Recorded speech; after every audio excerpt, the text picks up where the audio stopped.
हम सभी अपनी पावन नगरी धान सुन धान सुख में, धान का सुख भी है और कणक का सुख भी है। सब सुख है यहाँ। अन्न का सुख है, धन का सुख है। ये सुखों की नगरी और धार्मिक नगरी, संतों के प्रति आस्था और निष्ठा, गौ मां के प्रति आस्था निष्ठा रखने वाली नगरी है। इस नगरी में ही हमारे पूनिया परिवार, भाई सुभाष जी पूनिया, मेरे ख्याल से चौथा जागरण तो मेरा है यहाँ पर ही।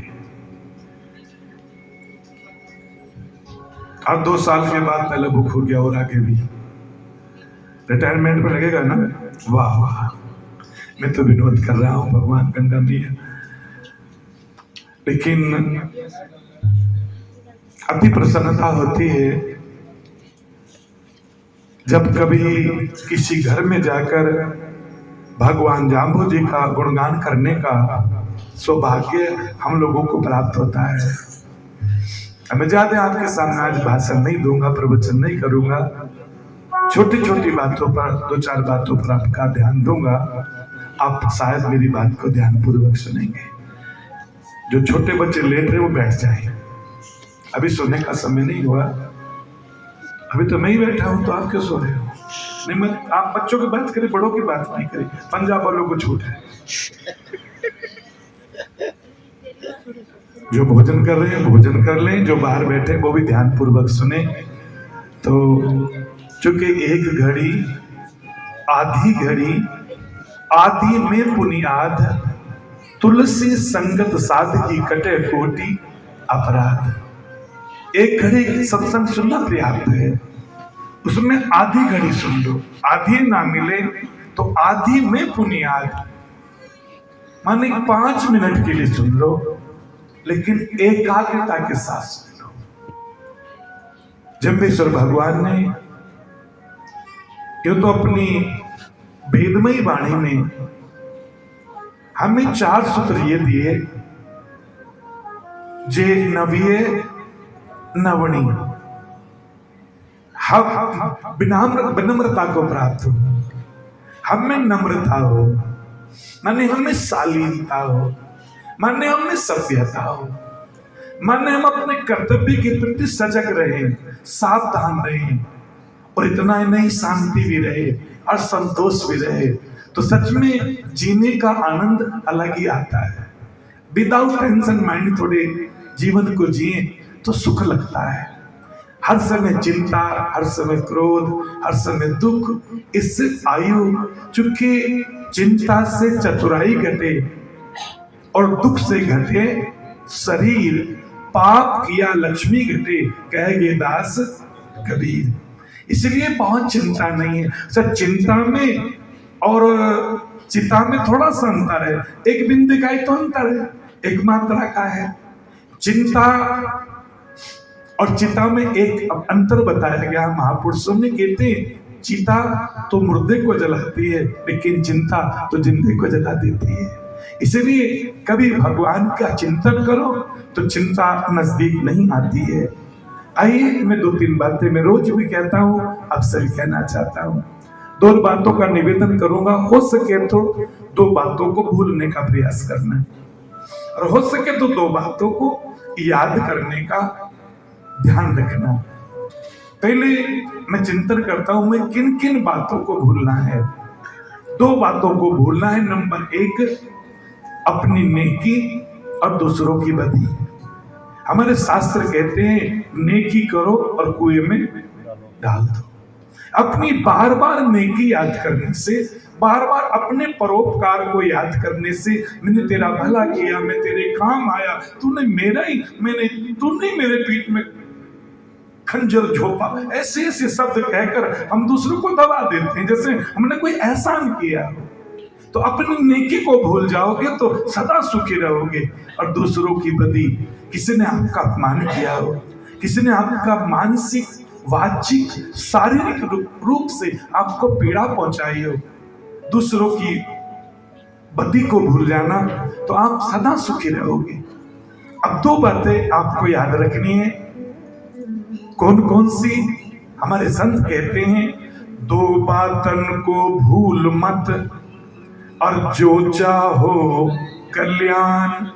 पहला भाई मौत को और दूजे श्री भगवान। जाबू जी कहते आडा डंबर केती बार विलंबड़, यूं संसार अनेहु भूला प्राणी।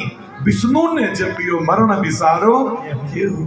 अर्थात जब आकाश में बड़े बड़े बादल मंडराते हैं और आंधी का एक झोंका आ जाए, सब तितर बितर हो जाते हैं। उसी प्रकार हमने तो और आपने तो हमने एक आंधी काल की भी देखी है। हम और आप साक्षी हैं। थोड़ा थोड़ा भट्टी पर बैठे बातें कम करो, आवाज तेज आ रही है।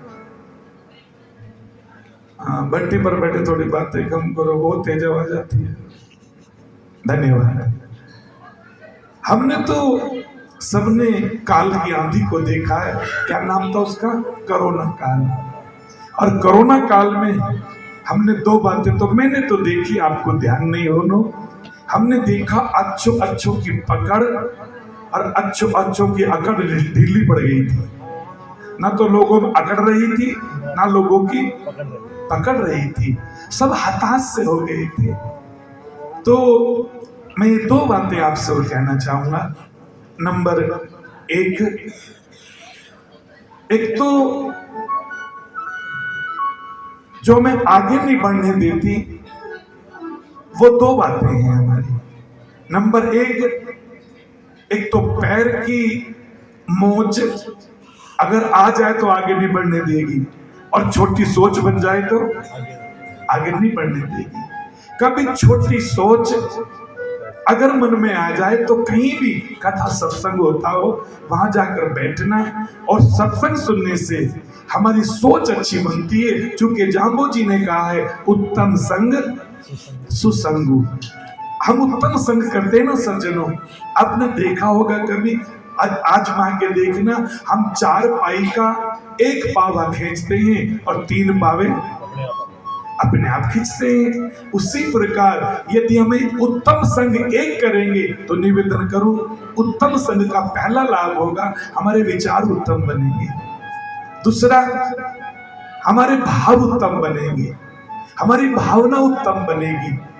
एक बात और कहूं, हमारा आचरण उत्तम बनेगा। एक बड़ी बात कहता हूं, हमारा चरित्र उत्तम बनेगा। एक और अच्छी बात कहता हूं, हमारी आस्था उत्तम बनेगी, हमारी निष्ठा उत्तम बनेगी। एक बात और कहता हूं आपसे, हमारी भक्ति उत्तम बनेगी। और एक बड़ी सुंदर बात आपसे कहता हूं, हमारी दृष्टि उत्तम हो जाएगी। तो एक उत्तम संग किया और कितने सारे उत्तम संग, कितने सारे सद्गुण हम में आने लगे। और दिल से कहना चाहता हूं, आज प्रकृति उन लोगों को खोज रही है जिनके विचार उत्तम है, जिनका चिंतन उत्तम है, जिनका आचरण उत्तम है, चिंतन उत्तम है, और जिनके कर्म उत्तम है। मंत्र शक्ति भी उनको ढूंढ रही। हम कहां जाकर बैठे? अपने आप को उत्तम बनाइए और देखना आपका जीवन कितना सुंदर और कितना आसान हो जाता है, जीने को भी मन करता है। तो दो बात, छोटी सोच और पैर की मोच आपको आगे नहीं बढ़ने देती। दो बातें और बता देता हूं, एक वो जो आपको पीछे नहीं हटने देगा, और एक वो आपको आगे नहीं जाने देगा। एक का नाम स्वाभिमान है और दूसरे का नाम अभिमान है। अभिमान व्यक्ति को एक कदम आगे नहीं बढ़ने देता, और स्वाभिमान व्यक्ति को एक कदम पीछे नहीं हटने देता। तो स्वाभिमान हमें है या अभिमान हमें है, इसका पता कैसे कराएं? इसका पता चलता है जब व्यक्ति अपनों को भूल जाए और अपने आप को भूल जाए, तो मान लेना वो अभिमान का शिकार हो चुका है। जब व्यक्ति अपनों को भूल जाए और अपने आप को भूल जाए। मैं बहुत दिनों से बात कहने को था कि सुभाष जी बाहर सर्विस करते हैं और एक लंबा समय हो गया, लेकिन ये इंसान ना तो अपने को भूला है ना अपनों को भूला है। हर कार्यक्रम में मैं देखता हूँ वर्ष 2 वर्ष में कोई ऐसा उत्सव घर में रखते हैं तो सारे अपनों को याद कर लेते हैं, जहां दूर दूर बैठे हैं सबको बुला लेते हैं। बस यही है एक स्वाभिमानी व्यक्ति की पहचान, वो अपनों को नहीं भूलता ना अपने आप को भूलता। और कुछ लोग ऐसे हैं कि अच्छी नौकरी मिल गई, अच्छा पैसा कमा लिया, कोठी बंगले तो बना लिए, सच बताऊं ना अपनापन याद है ना अपनों की याद है, कभी किसी को बुलाते नहीं, कभी कोई कोठी में जाता नहीं, अकेले रहते हैं। बस वो जीवन किस काम का है। चलो मैं दो बातें आपको और बताता हूं, कभी शायद ये आपके ये बातें कभी काम आएंगी। गुरुदेव ने शब्द वाणी में कहा है, सुवचन बोल सदा सुहलाली, नाम विष्णु के हरे सुनो। भगवान ने मीठी वाणी बोलने को कहा, मधुर वाणी बोलने को कहा, और सच में एक बहुत दिल से बात कहना चाहता हूं, आप उसको सुनने का और समझने का प्रयास करना। एक वाणी वो होती है जो किसी के दिल में उतर जाती है। कभी देखते हैं, एक वाणी वो होती है जो किसी के दिल में उतर जाती है, और एक वाणी वो होती है किसी के दिल से उतर जाती है। तो कौन सी वाणी बोलते हैं हम? किसी के दिल से उतरते हैं या किसी को दिल में उतारते हैं? कोशिश ये करना, प्रयास ये करना कि हमारी वाणी किसी के हृदय में उतरे, हमारी वाणी से किसी को सुख मिले, हमारी वाणी से किसी को आनंद मिले, हमारी वाणी से किसी के जीवन में सुधार आए, हमारी वाणी से किसी की चिंता दूर हो, हमारी वाणी किसी के लिए स्वाभिमान होने का प्रयास करे, हमारी वाणी किसी के चेहरे पर मुस्कुराहट पैदा करे। चूंकि कागा किसका धन हरे और कोयल किसको देत, मीठे वचन सुनाए के जग अपना कर दे। अर्थात ऐसी वाणी बोलिए मन का आपा खोए, और उनको शीतल करे आपो शीतल हुए। अर्थात शब्द सवारे बोलिए, शब्द हाथ ना पाओ। एक शब्द है औषधि, एक शब्द है घाव। एक शब्द औषधि की तरह होता है, व्यक्ति को अंदर से मजबूत कर देता है। एक शब्द ऐसे होते हैं जो दुखी व्यक्ति के लिए जैसी कोई संजीवनी होती है वैसा काम करते हैं, और एक शब्द होते हैं किसी सुखी को भी हम दुखी कर देते हैं। ऐसी वाणी बोलते हैं हम इतना दूसरों को कष्ट पहुंचाते हैं। हमारी वाणी से किसी को कष्ट ना हो, उसी कहते हैं सुवचन बोल सदा सुहलाली। और सदा मेहनत करो, परिश्रम करो, समय कभी मिले तो नाम विष्णु का हरे सुनो। कभी अवसर मिले तो एक घड़ी कभी कभी किसी महापुरुष के संगति करने का निर्णय लो। मैं सच आपसे कहता हूं, दिल से कहता हूं, जाको जी तो कहते हैं ज्यों ज्यों लाज दुनी की लाजे, त्यों त्यों दाव्यो दावे।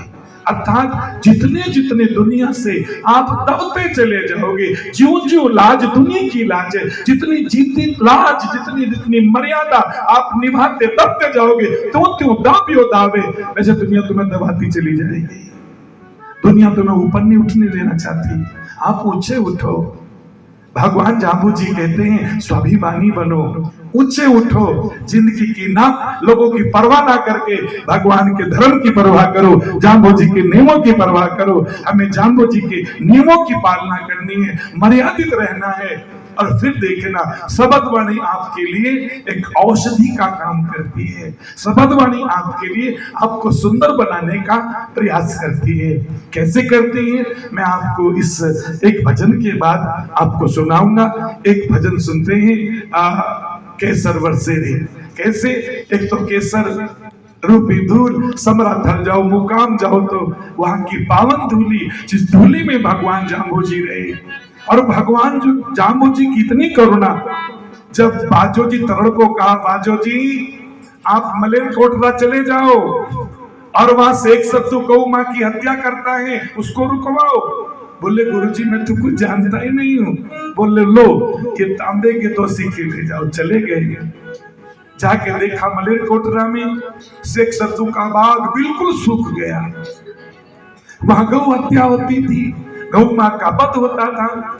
और कहा बाजो जी से, बाजो जी ये दोनों तांबे के सिक्के वहां की डेक को लगा देना, डेक से स्पर्श करा देना, डेक पकना बना बंद कर देगी, अग्नि को छुआ देना, अग्नि की दाहकता बंद हो जाएगी। और एक काम करना, जाओ जो इच्छित मन में भाव हो वो भाव पूरा कर लेना। बाजो जी गए, उनसे कहा महाराज हमारा आसन इस बाग में लगाओ। बोले महाराज बाग तो सूख गया है। उन्होंने कहा मेरे जम्बेश्वर भगवान पर मुझे ऐसा विश्वास है कि मेरा आसन तो लगाओ। रात को सूखे बाग में आसन लगाकर विश्राम किया। जब प्रातः काल आंख खुली तो सारा बाग हरा भरा हो गया। केवल जामो जी का नाम लिया, पूरा बाग हरा भरा हो गया। एक बात कहूं, वो तो बाग था। कभी दुखों से जीवन सूखा सूखा हो जाए, अपने गुरु जम्बेश्वर का नाम ले लेना, तुम्हारा जीवन का भाग हरा भरा हो जाएगा। जिंदगी में सदा सुखी रहोगे। भगवान चुको के हरि हर करता हर कतावे तो ना पछतावा करियो। जामो जी कहते दुख तकलीफ जीवन में कोई आए तो चिंता मत करना। मुझे जिसको बहुत आगे बढ़ाना होता है, मुझसे बचपन में थोड़े दुख देता हूं ताकि वो मजबूत हो जाए, आगे बढ़कर संसार में काम करे और अपना नाम रोशन करे। क्या ध्रुव को तकलीफ नहीं हुई थी? क्या प्रहलाद को दुख नहीं हुए थे? लेकिन भगवान ने कहा है दुखिया है जे सुखिया होय से कर से राज गहीरू। जो कभी बचपन में जिसने दुख देखे होते हैं, सच बड़ा होकर वो उतनों सुखों का अनुभव करता है। भगवान कहते हैं बस मेरी शरणागति रहो, मैं वादा करता हूं, चूंकि मेरा जीवन यही है कि मेरा हरि हर करता। जब कोई हरि हरि करता है और कोई हरकत आती है तो मैं उसको हर लेता हूं। मैं नाम हरि है, और हरि का मतलब ही होता है जो दुखों को हर ले, तकलीफ को हर ले, पीड़ाओं को हर ले, विपदाओं को हर ले। पिछले दिनों इस साल सुभाष जी की तबीयत बड़ी खराब हो गई, और कई बार मेरे इनके बाप बेटियां जब तकलीफ होती है तो छोटी और बड़ी और सारे पूछते नहीं क्या हुआ, कहते गुरु तकलीफ होते। मैंने कि मुझे इतना पता, मैंने आपको हमेशा नेक काम करते देखा है, शुभ कर्म करते देखा है। थोड़ा धैर्य को धारण करो, जम्बेश्वर भगवान सब ठीक कर देंगे। और सब ठीक हो गया। भगवान ने थोड़ी तकलीफ तो दी, भगवान का जिस पर भरोसा है भगवान उसका भला करते हैं। तो आइए सुनते हैं भाई स्वामी अखिलेश जी आचार्य जी से ये सुंदर सा भजन। आइए बड़े भाव से।